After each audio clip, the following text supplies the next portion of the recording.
Hi, I'm Catherine with the Old Country Porch, and today I'm going to show you exactly how I made this spice rack, including how I made the labels for the spice jars. Using these little 4-ounce ball jars, my Cricut machine, and some scrap lumber. The first thing I did was I went through all my scrap lumber. There are several different ways to make this spice rack, so I'll just give you the dimensions that I used. So each step is 2.5 inches high, and each one is 2¼ inches deep. The whole thing is 21 inches long. So each row will hold 10 of these spice jars. This whole spice rack fits 40 spice jars. I cut out 3 of these step supports, and then I did the strips for the shelves, and then I assembled it to make sure everything fit together and nailed everything into place. Then I sanded it really well and then stained it to match my shelves. So in Design Space, you're going to upload your label shape and insert the image. I want this label to be 1.9 inches by 1.2 inches. So you can use this to drag it, or you can unlock it to get the right dimensions, or you can just go up here and change the size manually. Now that I have the size that I want, I'm going to go ahead and copy and paste this. I'm going to do 10 labels at a time because Design Space kind of gets bogged down if you do too big of a project.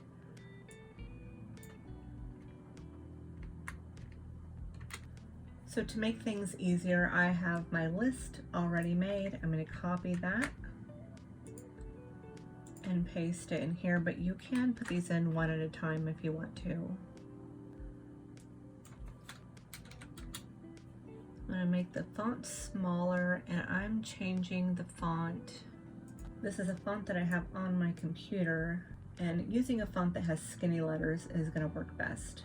So I'm going to change the line type to draw, and I'm going to change the color to something bold just so that we can see what we're working with. To get the size that I want, I'm just going to drag this to see how big I want the font to be on here. And that looks about right. So I'm going to move this over here. And then I'm going to come up here and click ungroup, and that will ungroup all of the letters so that you can move each letter individually. And I like to do that because then you can really customize your spacing and how you want things laid out. So I'm going to take the first one, I'm going to move the letters around to where I like the spacing, then I'm going to highlight the whole thing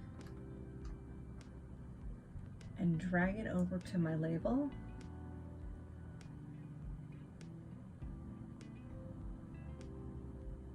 And line it up where I want it to be, and then let that go. So I'm going to do that to each one of these so that I get the spacing that I want.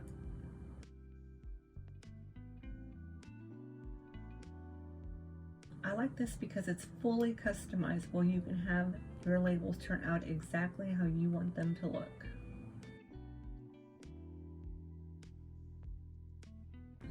So now that you have everything how you want it, you select your whole project and you go down to attach. And if you don't hit attach when you go to print it, it will print the labels and the letters separately. By attaching it, it makes it so that it will print exactly how you see it. For the labels, I am using a black matte vinyl from Oracal. So I'm going to be using this Sharpie oil-based white marker with a very fine point. Now, if I try to use this in my Cricut, it's not going to fit. So the easy way to fix that is to remove this part. So you'll just go underneath it and squeeze it a little bit, and it will raise right out. So now the marker is going to be too big. Now I have seen little inserts that you can buy to make these markers fit in here, but I found that if you just take a piece of scrap fabric, it'll work just as well. I'm just going to wrap this around the marker. And I'm going to take just a little piece of packing tape and tape the fabric to the marker so that it doesn't move around. And that way you can put your marker in, place it where you need it to be, and it will stay in place. But before I do that, I'm going to go ahead and prime my marker. And you'll want to do this on a piece of scrap vinyl, because if you do it on a piece of paper, it will just absorb into the paper. So now I'm just going to load in my mat. I'm going to go ahead and get my pin in place. You don't want to get it too close to the mat, you just want to have it hovering above. And then you can go ahead and start your project.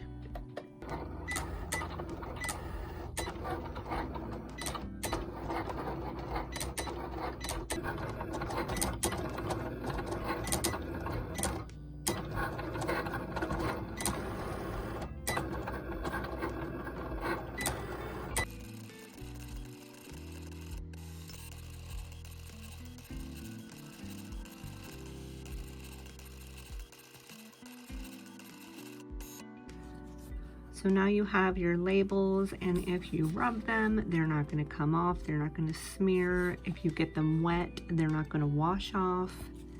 So you have nice permanent labels. So these are the jars that I'm using. I think they're super cute. They're the perfect size. They have writing on the front and they have markings on the sides, but on the back they have this nice flat area that's perfect for putting labels on.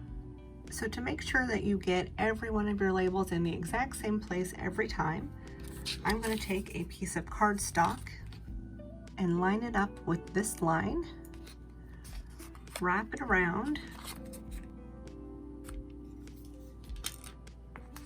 So now I know where to cut it. And then I'm going to cut this right below where I think I want my label to be.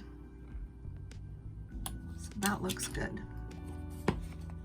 So I have a little bit of extra vinyl around the edges. I'm going to take a little bit from this side, and then I'm going to take the edge of this one to use as a guide.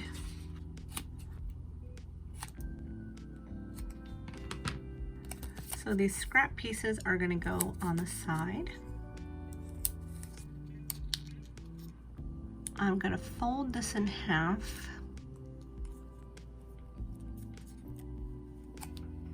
So I want it to sit flat on your mat, and then you can just line up your edges. And then you can add this piece. So now you know where the line should be.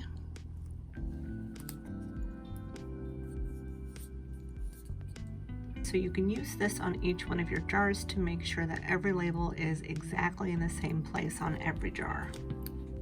And then you can start adding your labels.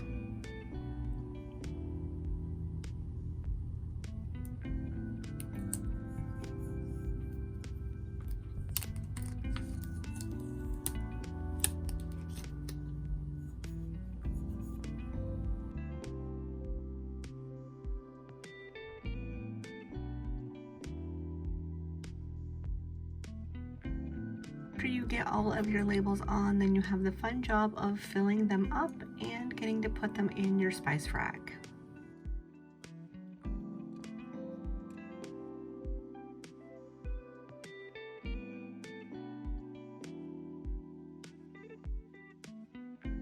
I am so in love with how the spice rack turned out. You don't have to hunt for your spices, everything is right there and easy to pull down. Now, I use the same technique to make these labels as I did to make all of the labels in my kitchen, so you can make labels any size for anything using these same techniques.